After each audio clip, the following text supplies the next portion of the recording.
Hey, this is Dave from Wrong Direction Farm. Today I wanted to take you behind the scenes.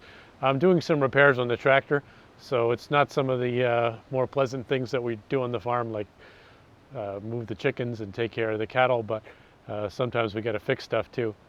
And often when we're fixing equipment, we need to be a little creative with solutions, because unless you're made out of money, you can't just buy your way into the solution for every problem. You've got to sometimes build your way into it.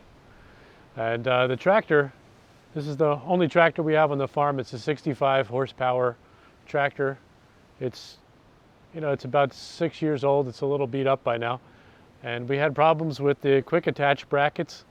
This allows us to attach to a bucket or to forks for forklifting pallets, or for spears that go on the end of the tractor so we can lift up big hay bales.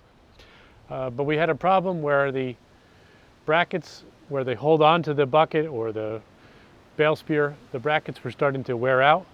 I had repaired them many times over the years, but the steel was starting to wear to the point where it was no longer repairable. So I had to buy a new set. Every year I end up fixing this thing. So I wanted to find a more permanent solution. So what I did is I ended up finding a bracket that goes onto a much heavier loader from the same manufacturer.